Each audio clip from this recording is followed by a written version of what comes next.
There's a lot of depth to understand the Ohr Ein Sof, how it really unites with every molecule and every, as we learned last night in Likutei Torah. Every molecule is like the nefesh is misacted with unifies with the body. It's not like electricity in a mixer, as we say. You know, it's like really a unit. So he understands how it's Islavshus, what is Islavshus, completely integrated, and it means that in every cell of the universe, in every speck, in every little dot, there is Elokus there, the Ohr Ein Sof adjusted, and he knows it deep, deep, deep, deep, deep. So now he makes a Tzimtzum because he has to explain it to the Talmud.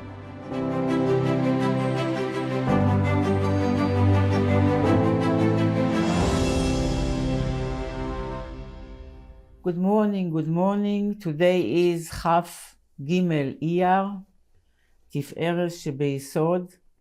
Yesod is about commitment and about the bond and connection.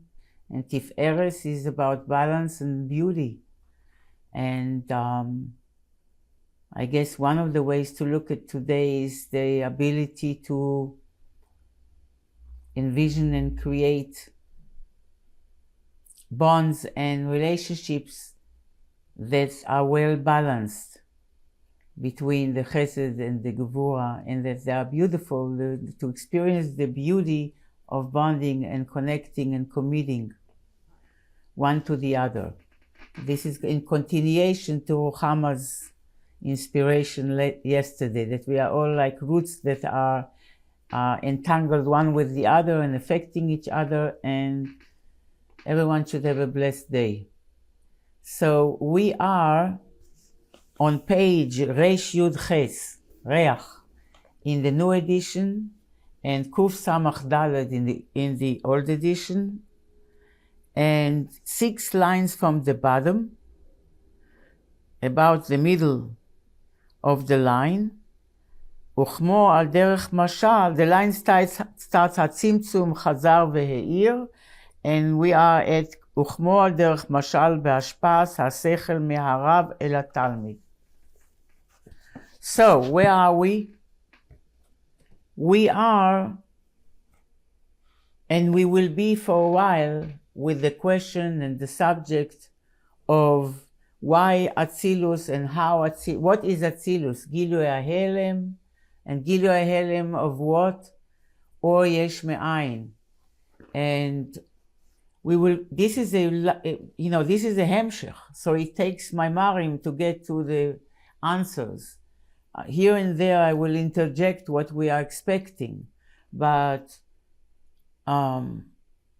it helps us to build the big picture. It's like we took on a way bigger puzzle, has many more little pieces.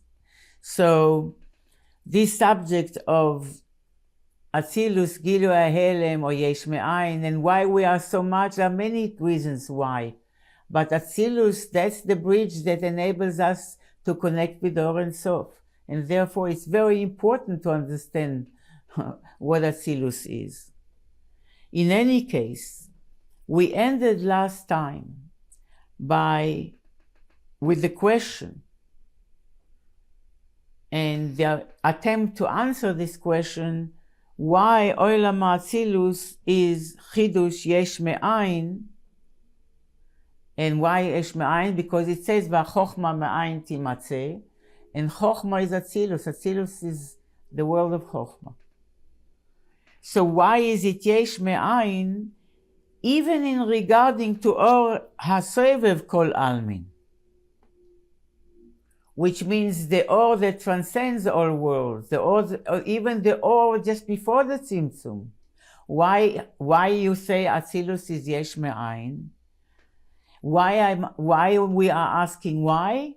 Because Or HaKav, we already know that Or HaKav is Me'ein HaMa'or. That Or HaKav carries qualities of its source. It's still in Ein Sof. And it's Or, it's Me'ein HaMa'or. We already established that Atzilus is Gilui HaHelem of Or HaKav. And we also established that Or HaKav is Gilui is Ohr Ein Hamaor, that there is light which is similar, resembling the Ma'or, the luminary, the source. So that means that the Kav is Gilui HaHelem from Ohr Ein Sof. Gilui HaHelem from the Or before the Tzimtzum, the Ma'or. If this is the case, so if Atzilus is Gilui HaHelem of the Kav, and the Kav is Gilui HaHelem of Ohr Ein Sof, then Atzilus should be Gilui HaHelem of this Ohr Ein Sof too. And why we say it's Yesh Me'ayin. So we explain three possible answers regarding the relation between Ohr HaKav and Ohr Ein Sof before the Tzimtzum. The first one was, well, why it's Yesh Me'ayin, and from that perspective even the Kav is Yesh Me'ayin in comparison to Ohr Ein Sof, because the Kav went through the Tzimtzum. And the Tzimtzum creates a big change. And therefore, as a result of the Tzimtzum, Ohr HaKav is very far from Ohr Ein Sof, Ohr Ein Sof before the Tzimtzum. So maybe because of that, you can call it Yesh Me'ayin. And therefore the Kav will be Yesh Me'ayin, and in comparison to Ohr Ein Sof, and therefore Atzilus as well. But the Rebbe rejected it in two ways.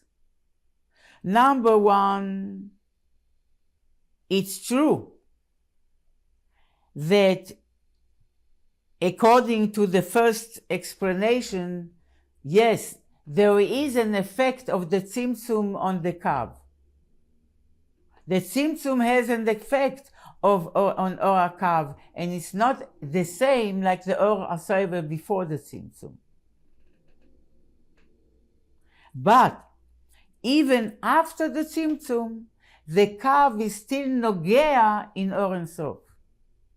The Kav is still Nogea and attached to the Igul, to the circle before the Tzimtzum, to Ohr Ein Sof before the Tzimtzum, as the Eitz Chaim says. So, since the Kav is still Nogea, what does it mean the Kav is still Nogea in Ohr Ein Sof? That means the Koach HaBli Gvul is working through the power to the Tzimtzum, through the power of Gvul. So it's still Nogea, which means they're still one, they're still united. The Koach HaGvul and the Koach HaBli Gvul are working together. It's still Nogea, still attached. But yes, there is a Shinui. The Shinui is the Koach HaBli Gvul now works through Koach HaGvul. The power of infinity now works through the power of finitude. But still Nogea. There's no separation, no detachment between Ohr HaKav and Ohr Ein Sof, Ohr Ein Sof. And then comes the third biur, which we will elaborate through a mashal today, and that is that not only that the Ohr HaKav is still Nogea in the Nogea touches the Igul, the Ein Sof. But yes, the Ohr HaKav has to now consider the power of Gvul, the Tzimtzum, the Reshimu, all this, yes. So now the Koach HaBli Gvul has to consider the Koach HaGvul. And therefore, now the Kav has to cooperate with the power that conceals. Right? Ohr HaKav has to is behaving in a way that considers and is subjected to the power of Gvul. It's shaykh to Gvul now. So in a way, Ohr HaKav is participating in concealing Ohr Ein Sof. Comes the third biur. And the third biur is here, what is brought is from Samech Aleph, from the Maimar Kvod Malchuscha, from the Rebbe Rashab. That when the Eitz Chaim says that how the Kav came about, that Ohr Ein Sof Chazar ve'Iyar, returned and shined after the Tzimtzum, it's not that now, yes, it's returned, but now it works through the power of Gvul. No. He says that when Eitz Chaim says that Chazar returned and was shining, means not through the power of a Gvul. The Ora Bli Gvul returned and was shining the way it is. How is it possible? You have to go through the Tzimtzum to power Gvul if you want to create finite things, if you want to create worlds, if you want to create spheros, if you want to create kelim, right? You have to go through the power of Gvul. So the Rebbe says, okay, that's one thing. But at the same time, when the Eitz Chaim says Chazar ve'Iyar, that means the same original light. What is the agenda of this light, the Chazar ve'Iyar, that returned and was shining? Meaning not to create the Gvul, the finitude, the finiteness, the limitation. It came again to megale, to reveal Elokus, to reveal the Ein Sof, to reveal godliness. Which means that after the Tzimtzum, yes, that in order to create the world, there has to be a Tzimtzum, and the light has to work with the Tzimtzum and create finite creations. But when Ohr HaKav, really, what is the main agenda of Ohr HaKav? The main agenda of Ohr HaKav is Chazar ve'Iyar, is to reveal, is to megale, to reveal again Elokus after the Tzimtzum, because if not that, it could be that after the Tzimtzum, the finite dominates, and the yesh dominates, and the limitation dominates, and that's it. And my problems are my problems, and I have to live with them, and that's it. But Chazar ve'Iyar means that in these limitations, now we can megale Elokus again. And that will bring to bitul hayesh. That will bring to bitul into the worlds. In order to create worlds, you don't need Chazar ve'Iyar, the same light. You need the same light to work through the Koach HaGvul. But in order to reveal Elokus in the worlds, you need Chazar ve'Iyar, the same infinite light that megale Elokus, the way Elokus is, the way godliness is. But of course, it's still the Kav, means it's not exactly the same light, because now it has to, its agenda is the same. What's the agenda of Ohr Ein Sof? What's the agenda of any Or? Is to megale the Ma'or, to reflect the Ma'or. So the agenda of Ohr Ein Sof is to reveal God. That's the agenda of Or. So the agenda of Ohr Ein Sof is to reveal God. When the Eitz Chaim says Chazar ve'Iyar, that means that the Kav also has this agenda. Besides the agenda to create worlds, which have to work in cooperation with power of Gvul, Reshimu, and so on, it has also, and the main thing of the Kav, is the agenda of Ohr Ein Sof, meaning what? Megale Elokus, to reveal God. Of course, Ohr HaKav is not identical to Ohr Ein Sof before the Tzimtzum, because it has to be, as the Rebbe used to say, ba'ofen hamiskabel, right, Sterne? It has to be in a manner that miskabel, that is received. And therefore, Ohr HaKav will see to it that every world will have Gilui Elokus according to that world, how much that world can handle. But the agenda, what's the agenda of the Kav? Gilui Elokus, Chazar ve'Iyar, the same thing of Ohr Ein Sof, to Megala Elokus. So not only, so the first attempt to answer, well, you can call it Yesh Me'ayin, because the Tzimtzum creates such a change, it conceals, it covers up. So the Rebbe says here, in the third option is that not only that the Kav is not supporting just the inyan of Reshimu and Tzimtzum, the Kav is really the opposite of that. Not only that it doesn't support it in some ways, in terms of what it is here for, it's the opposite. If the agenda of the Tzimtzum is to conceal, the agenda of the Kav is to reveal. Chazar ve'Iyar. And therefore the teruts, the excuse that the Tzimtzum is the reason why you can call the Kav and Atzilus Yesh Me'ayin is not a good teruts. Not a good explanation according to this. And now, this is very important, Chazar ve'Iyar. Bichlal, the subjects here, we are dealing with major subjects and deep subjects in Hasidus that get to very delicate places and nuances and so on, deep places. It is also nogea to the whole subject of Oros Pshutim or Oros Mesuyarim. There are really two shittas and one in between that the Rebbe holds for a long time in this hemshech.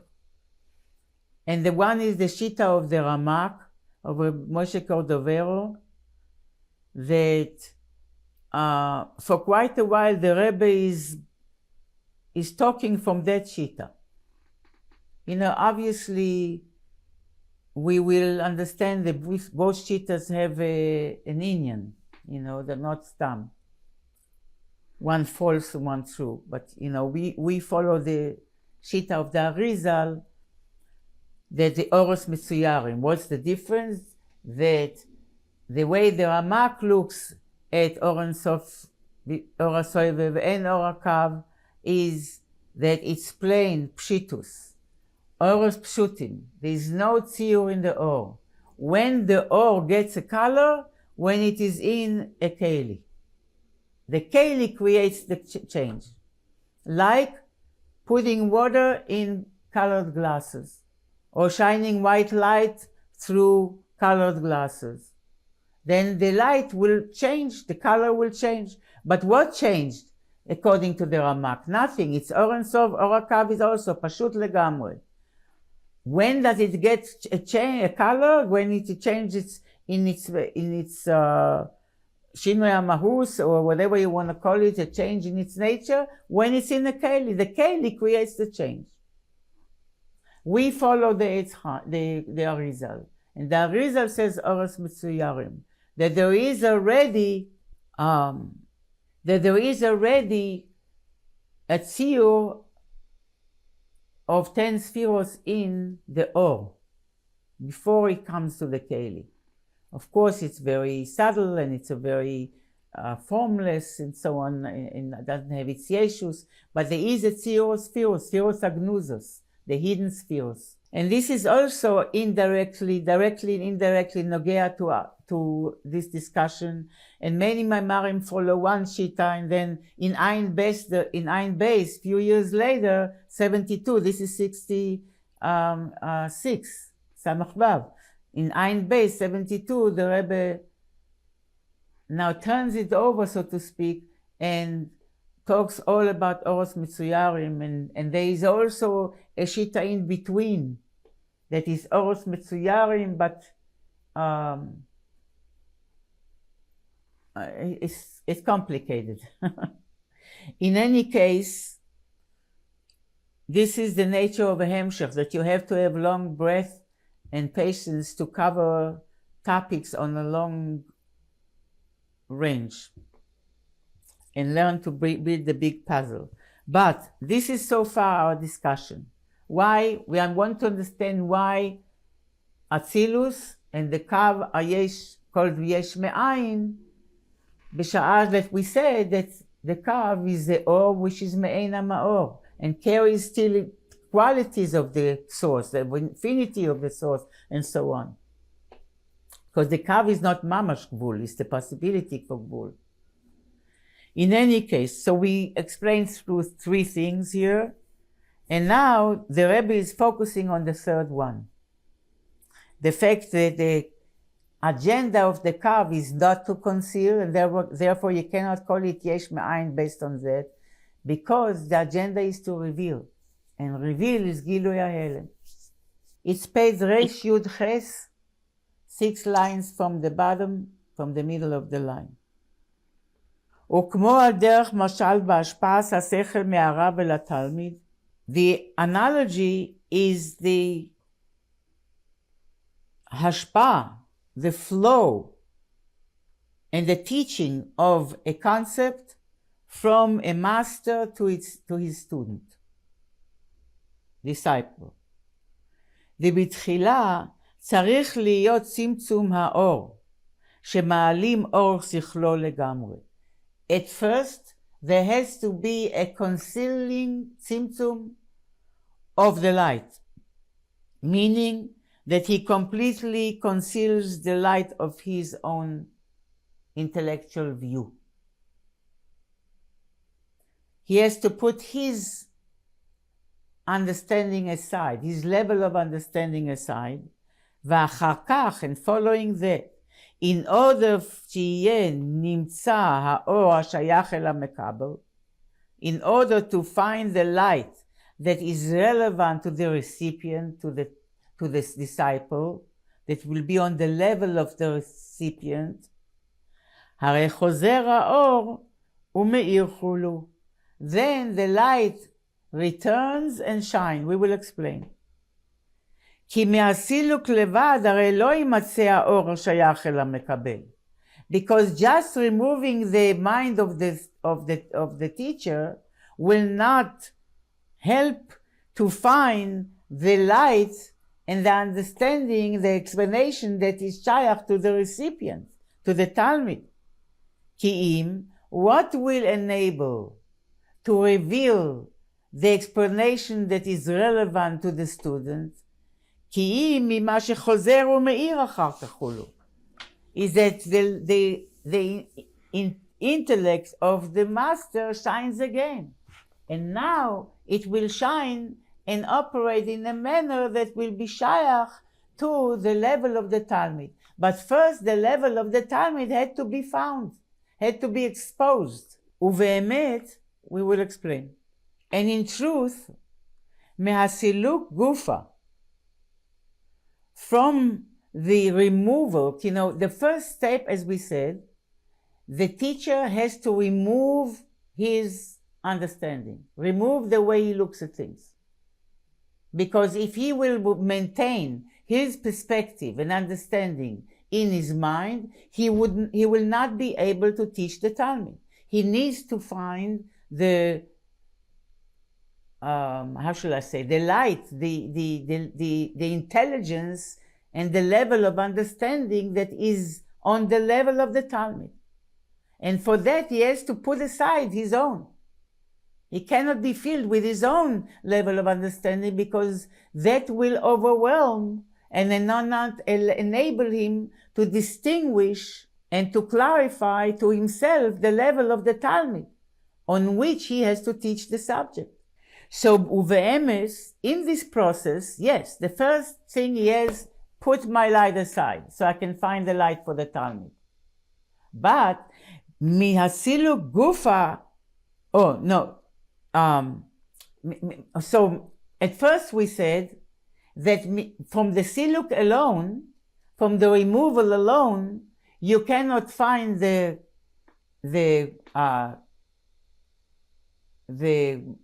light of the Talmud.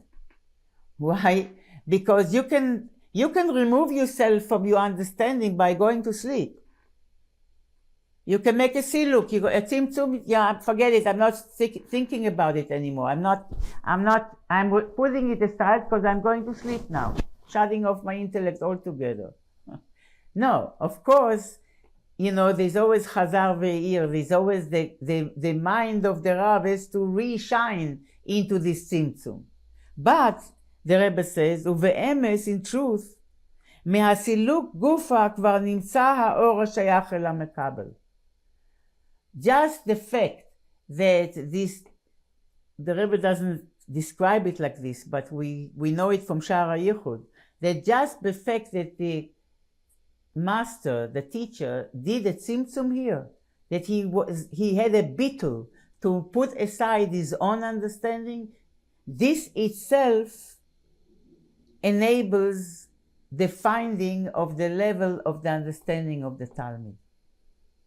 והיינו, כאשר הסילוק והצמצום הוא באופן כזה דווקא שימצא חולו. However, the siluk and the tzimtzum has to be not just, okay, I'm stopping to think about it and I'm going to sleep.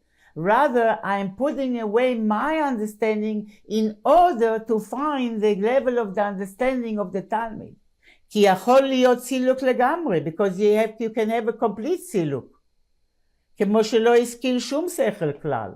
As if the Rav, he can go back to a place where he didn't think about any idea.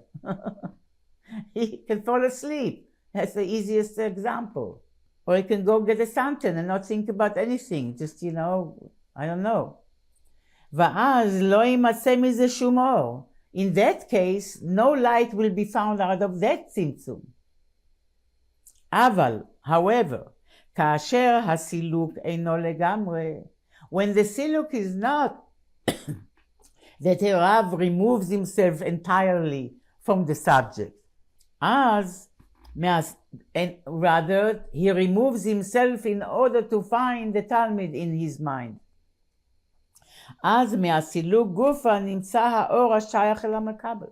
Then from the removal of the teacher's mind itself, he can automatically, so to speak, find the light that is שייך to the receiver, to the Talmud, to the student. להיות שכבר נמצא האור גם קודם שצמצם את עצמו. Because the level of the understanding of the Talmud was already included in the understanding of the Rav. If the Rav understands even more than the Talmud, obviously he understands also the level of the Talmud. But before it was not revealed. It was overwhelmed by the perspective of the teacher. And therefore, אלא שאז אינו ניכר כלל. So before the Tzimtzum, the level of the student was not at all apparent in the mind of the Rav, even though it was potentially there. וידוע שעל ידי הצמצום נעשה הבדלה בין הפנימיוס לחיצוניוס. One of the ways to look at the Tzimtzum is that Tzimtzum separate between the inner and the outer, the pnimius and the chitzonius, the essence and its revelation, the inside and the outside. ועל ידי זה נעשה היכר האור של המקבל.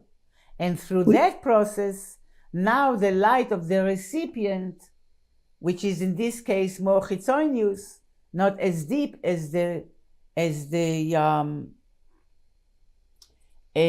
teacher, now it becomes apparent. אבל זהו רק בבחינת נקודה כללית לבד. So when we make space, when the teacher makes space to the student, now, in his mind now, that reveals the level of the student, the understanding of the student. But זהו רק בבחינת נקודה כללית לבד. This is though coming up in the mind of the teacher in a very general point, as a very general point. Now the general point of the Talmud comes up in his mind, but in a very general manner. It's not practical yet. ואינו בא עדיין בבחינת גילוי. It's not even revealed to the teacher. ואפילו במורגש לעצמו. not even sensing it to himself. These oisios are called nekuda klalis. It's like the nekuda of chokhmah before coming down to bina. There is no understanding yet. There is no gilu yet. Even to the Rav himself, there is no oisios yet. There is no... ובכדי שיהיה האור השייך אל המקבל בבחינת גילוי גם לעצמו, it's very subtle. ובכדי שיהיה האור השייך אל המקבל בבחינת גילוי גם לעצמו. So on one hand we said that when the teacher made the Tzimtzum, then the suitable oisios for the Talmud came up. But they are not revealed to the teacher yet.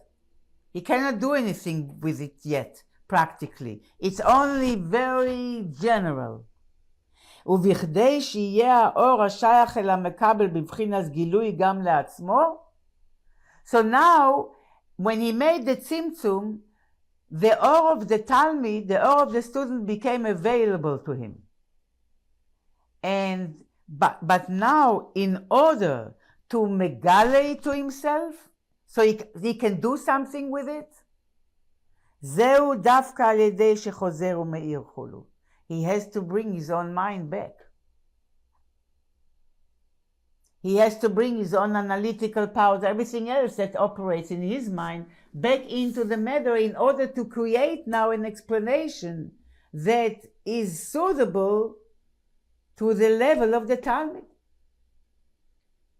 So you have in mind the Kav when we're learning this mashal.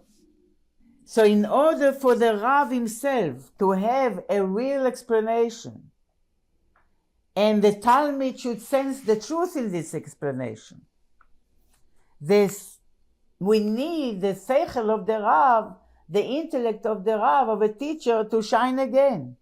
And with that, now he will have oisios and ideas how to explain to the Talmud, on the level of the Talmud, this subject. וכמוכן יובן למעלה. And from this analogy you can understand למעלה. בכדי שיהיה גילוי הקו, in order for the having גילוי הקו, זהו דווקא על ידי שלפני הצמצום גופה חוזר האור מאיר חולו. This is דווקא through the light before the Tzimtzum to return and shine. So in Ohr Ein Sof, before the Tzimtzum, there is no room for worlds, right? Ohr Ein Sof, the where it is before the Tzimtzum, there is no room for worlds. That's why God had to make a Tzimtzum. That's like the Sechel Harav, the intellect of the master. What happens after the Tzimtzum? Remain the oisios hareshimu, koach hagvul, the power of finitude, to hold back. Now there is a possibility for worlds, for the existence of worlds, which means it's a general condition that enables worlds, and from which eventually worlds will be created. But after that, in order to reveal the seichel of the Rav in the seichel of the Talmud, then this light has to return and shine.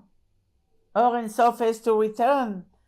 Ohr Ein Sof, the way it is before the Tzimtzum, has to return and megale and reveal Elokus in the world.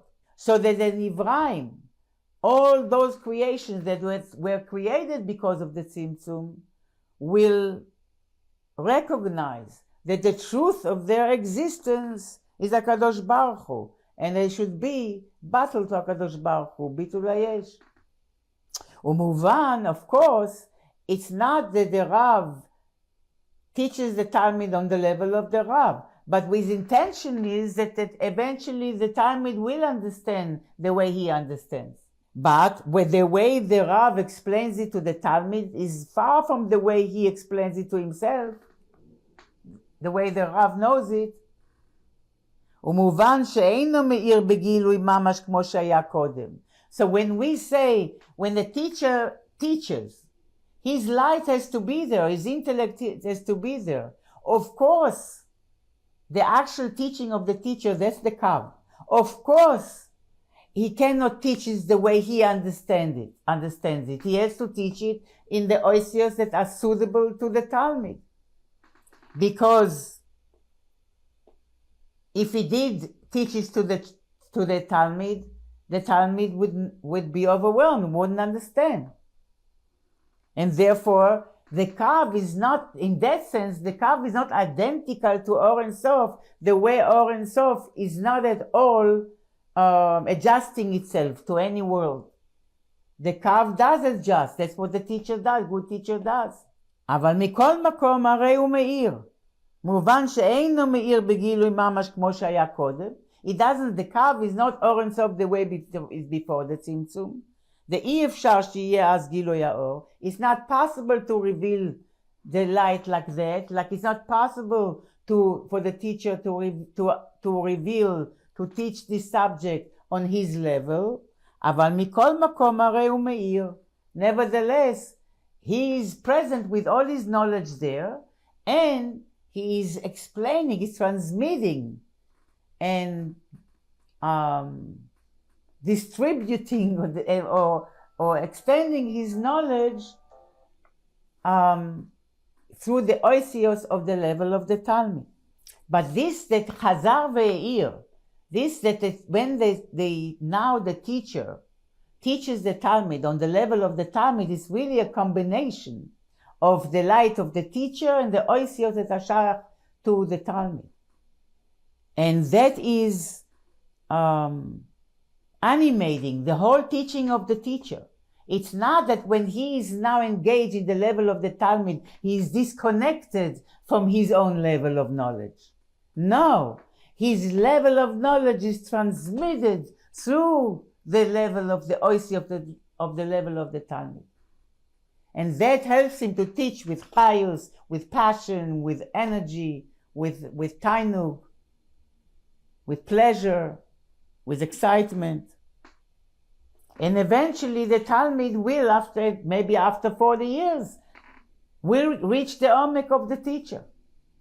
Ve'ayen ma shekasuv mizeh. By the way, one of the mashal, even though the kav, as we already know, is connected all the time to Ohr Ein Sof, Nogea, and more than that, as we learn according to the third explanation. Still, the kav comes after the tzimtzum, and the mashal for it is cyrus, hair. That hair grows from the brain, but the skull, which is the mashal for the tzimtzum, creates such a change in the chayos of that begins from the brain, that when the hair grows from the skull, through the skull, the chayos is completely different, to the extent that you can cut the hair and not feeling pain. So this is a big change. It's from the brain, and it grows through the chayos. What makes the hair growing is from the brain, and it goes through the hefsek, through the interruption of the and go through the skull. That chayos from the brain goes through the skull, and it goes through a tremendous change, a tzimtzum. To the extent that the hair, the brain, if you just touch it, the hair, you can touch it, you can even cut it, and you won't feel pain. But it's still alive. It grows. And from where it grows, the power that it makes it grow from the brain. So the kav is a mashal to the kav. The way the kav is after the tzimtzum. It's the way Ohr Ein Sof is after the tzimtzum. In any case, it's connected still. ועיין מה שכתוב מזה בדיבור המסחיל תקעו רס"א. Look it up in רס"א. And the perush, this perush, the Or HaKav חזר והאיר from the Ohr Ein Sof before the Tzimtzum. That's basically what is explained. So to summarize the question, ואם כן, הרי המשך הקו הוא על ידי הקירוב דאור אין סוף כולו. So after all this, we understand that the המשכה of the kav, even though I just gave you the mashal of hair, but it's done through kiruv. This the same energy, the same chayus, the same. It's the same orange chazar ve'ir. So the המשכה of the kav is not a disconnect from Ohr Ein Sof before the tzimtzum. It's המשכה in many ways in a manner of kiruv to Ohr Ein Sof. And just as the Rav doesn't teach the Talmid in a manner of Tzimtzum and Siluk completely, that he disengages from him. No. He's, on the contrary, the Rav is teaching from the depth of his own seichel. Because from his own seichel, he digs into his own seichel and finds in his seichel the seichel to the Talmid, of the Talmid. And so too, so that means that the Rav found the seichel of the Talmid in his own seichel. The teacher found the seichel, the intelligence of the Talmid within his own knowledge, with his own intelligence.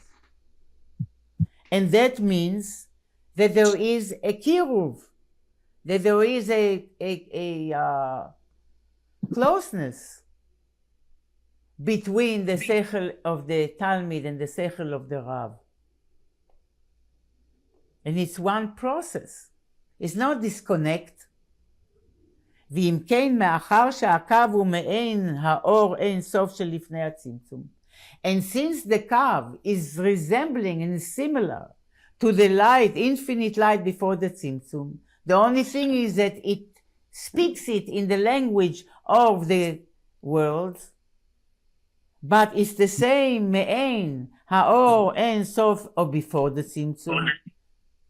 והחוכמה היא בבחינת גילוי ההלם לגבי הקו, and חוכמה, which is atzilus, is גילוי ההלם in relation to the קו. איך החוכמה הוא בבחינת יש מאין לגבי עצמוס אור אין סוף. We'll come back to the question. If the קו is so close to Ohr Ein Sof, it's גילוי ההלם. And we already said that Atzilus is Gilui HaElem of the Kav. So Atzilus should not be Yesh Me'ayin from Ohr HaSoivev. It should be also Gilui HaElem. We're coming back to the same question.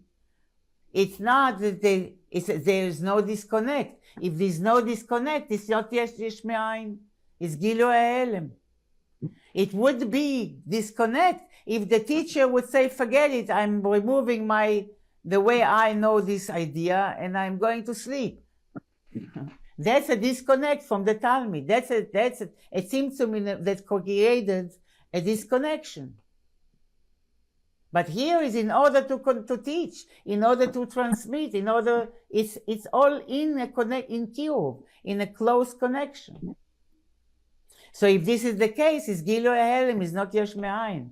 And if this is the case, why Atzilus is called Yesh Me'ayin in comparison to Ohr HaSoivev? Because Atzilus is similar to, in terms, is Gilui HaElem of the Kav. Is Megale what is there in the Kav. So Atzilus should be also Megale what is in Ohr Ein Sof. Why is it called Yesh Me'ayin? The answer of this will be at the end of Dibur HaMaschil Adam Ki Yaakov, further on. Let me just look for a second. I guess generally the explanation will be that it is called Yesh Me'ayin in the sense that the nature of light is in what's the condition of light in the Ma'or. The condition of the light in the source is that the light has no metzius. The light has no metzius in the source. Has no existence. It doesn't have its own existence, its own yesh. And what the Tzimtzum created, that the Or should be now its own Metzius. And the fact that the Ohr acquired its own Metzius, its own ego, so to speak, its own Yeshus, that is the reason to be called Yesh Me'ayin. Okay, that will come later. But, also connected to what we said before, the Shita of the Ramak, the Reb Moshe Cordovero of Or Pshutim, or it's already Oros Metsuyarim, that will also participate in resolving it, because obviously if there's so much claim that Atzilus is Yesh Me'ayin, and so much claim that Atzilus is Gilui HaHelem, there is truth in each one. And at a certain point, in relation to Or HaGvul, Atzilus will be Gilui HaHelem. In relation to Or HaBli Gvul, of the Koach HaGvul, again, in relation to the power of Gvul, Atzilus will be Gilui HaHelem. And in relation to the power of Bli Gvul, Atzilus will be Yesh Me'ayin. In any case, let's come back to our Maimar here. So we have 3 stages in the mind of the Rav, of the teacher. The first is the way the knowledge, the seichel, the intellect of the teacher is on his own level. The second stage is that the teacher is mailim a tzimtzum, his whole understanding of the subject. What remains? Oisios harashimu. The bottom line of the summary of what he knows. But the whole depth of what he knows, he puts it aside. The way he understands it, it's just the fact of what he knows remains. These oisios remain. But the whole light behind them, the way I get it and understand it, he put it aside. See, look, that's the second stage. And the Gimel is Gilui HaSechel LaTalmid. The way he reveals this concept to the Talmid, and in it shines again the mind of the Rav. So too in the Nimshal. The first stage is Gilui Ohr Ein Sof Bli Gvul. The revelation of the infinite light, the way it is infinite, without any boundaries. Then we have the Tzimtzum. The Tzimtzum that now in this Tzimtzum, the Oisios HaReshimu came up. The Oisios of Gvul, the Oisios of defining, in this case, defining the subject. Like let's say the teacher is thinking about Or HaMemale. And there's a lot of depth to understand the Or HaMemale, how it really unites with every molecule and we learned last night in Torah or Likutei Torah. Every molecule is like the nefesh is unifies with the body. It's not like electricity in a mixer, as we said. It's like really a unit. So he understands how it's Islavshus. What is Islavshus? Completely integrated, and it means that in every cell of the universe, in every speck, in every little dot, there is a locus there, and the Or HaMemale adjusted, and he knows it deep, deep, deep, deep, deep. So now he makes a tzimtzum because he has to explain it to the Talmud. So he cannot explain it with the depth that he knows, Or HaMemale. So he's metzamtzem the whole understanding, but what is remaining is that the Or HaMemale fills all the worlds. That's it. The Oisios HaReshimu. What it means, what the depth of it, what understanding of it, that is concealed. That's a tzimtzum. And the third stage is Gilui Or HaKav, that is suitable to the worlds. And in that Gilui shines Ohr Ein Sof before the Tzimtzum. So that when the teacher is megaled the subject according to the level of the Talmud, that is done together, not only that he is using the oisios of the Talmud. In that shines the seichel of the Rav again. Only that now the seichel of the Rav shines, the way the Rav understands, shines, but through the oisios of the explanation, the level of the oisios of the Talmud, of the student. That's the cup.